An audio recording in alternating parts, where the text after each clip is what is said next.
I'm Jonah Comstock, Editor-in-Chief of pharmaphorum. I'm here at Reuters Pharma USA, and I'm joined by Lung-I Cheng, the Vice President of Cell and Gene Therapy at Cencora.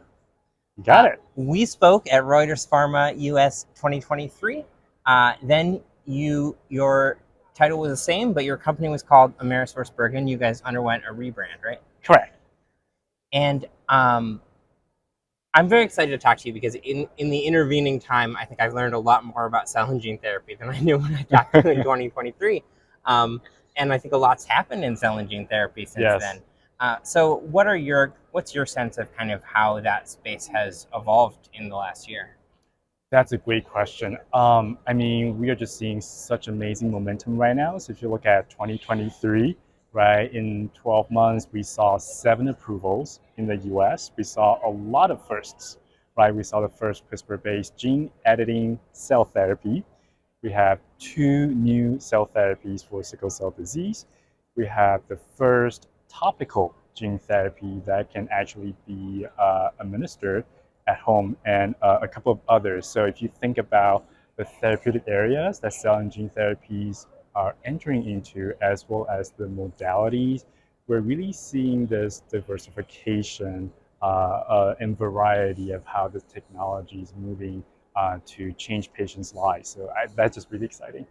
One of the things we talked about a lot last year, and that I've actually learned a fair amount about since, is some of these infrastructure challenges. So the research that's happening is incredible with cell and gene therapy, but we've got to be able to administer, especially these autologic therapies. You've got to have a ton of infrastructure in place, and the pricing is complicated. So my sense is that we're starting to see some industry consensus on how we're going to solve some of those problems. I guess I should add manufacturing to the list too. Right. But what do you think in terms of all of that nitty gritty, how we deliver on the great research?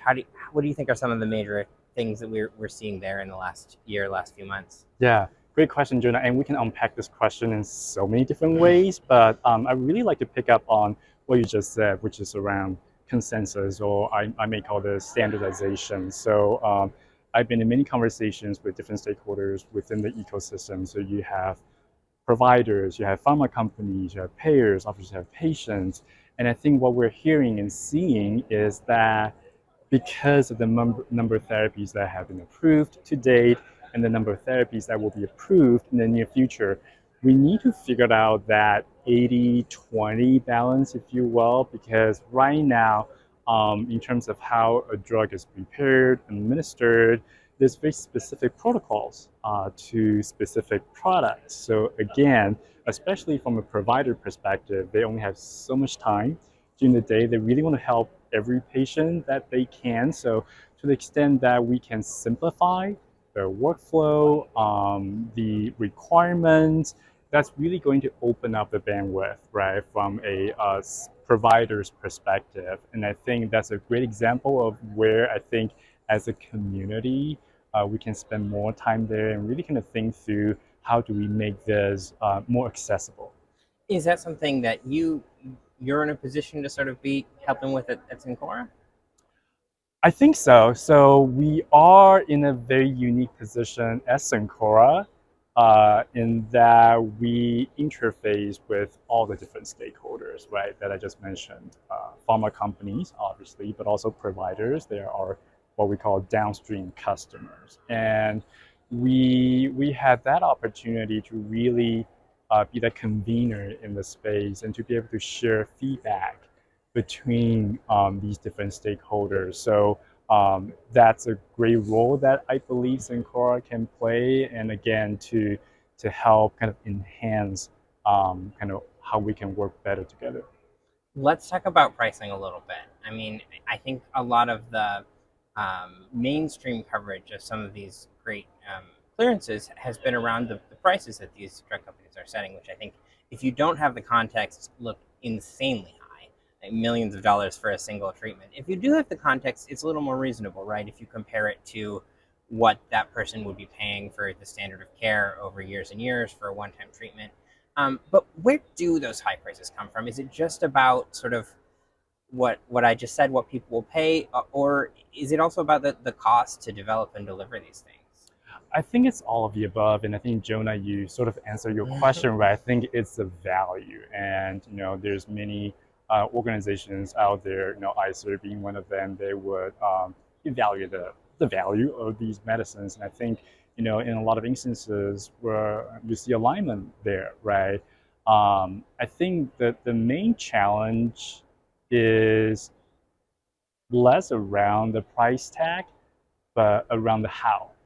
How do we pay for it, right? Because the infrastructure is built such that we're so used to paying for chronic conditions.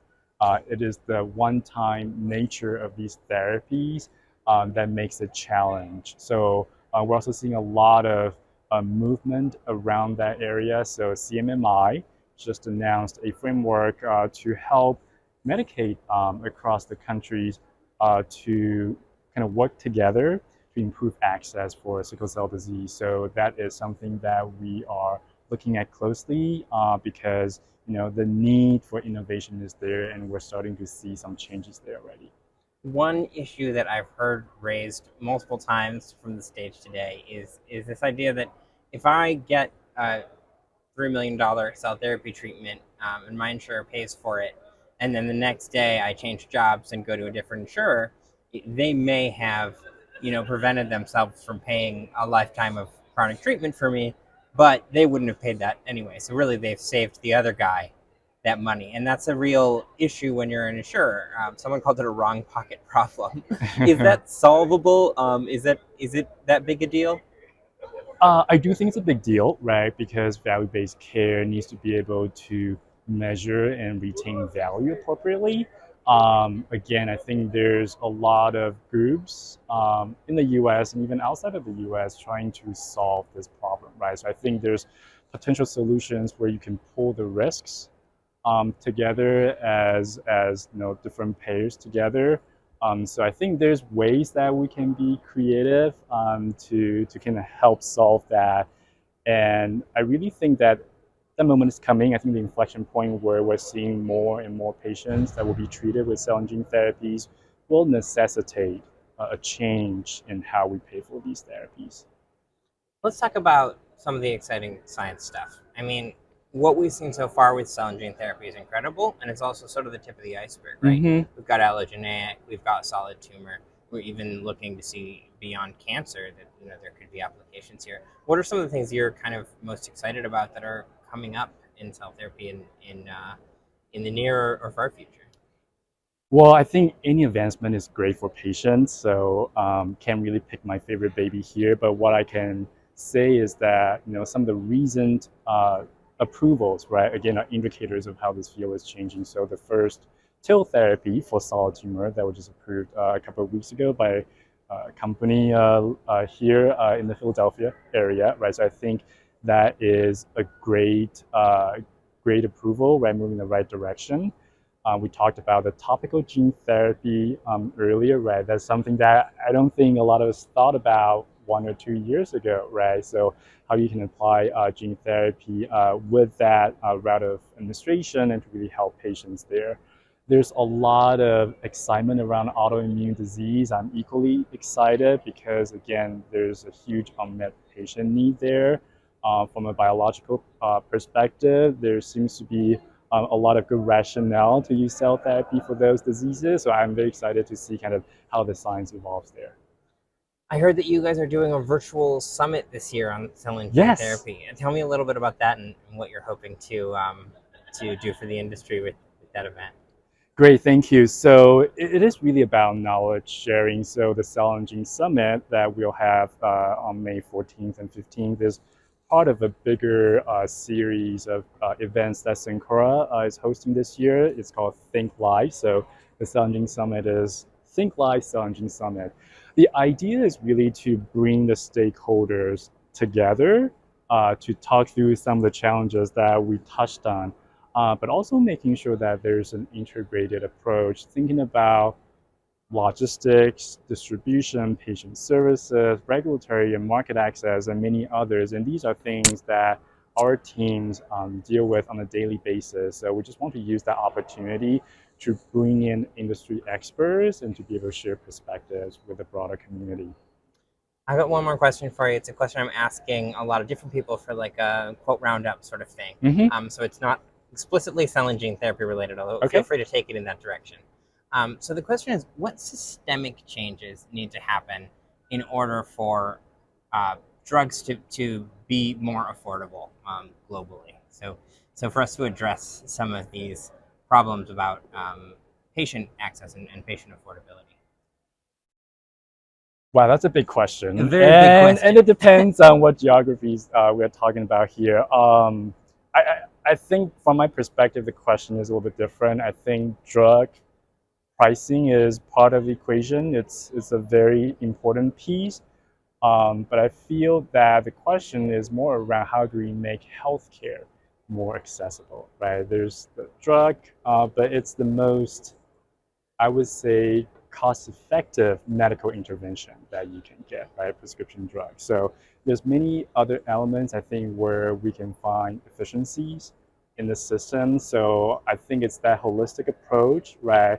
As we think about the health system here in the US and outside the US, what can we do better to make sure that's more efficient, to decrease the fragmentation, and hopefully, therefore, improve access to better care.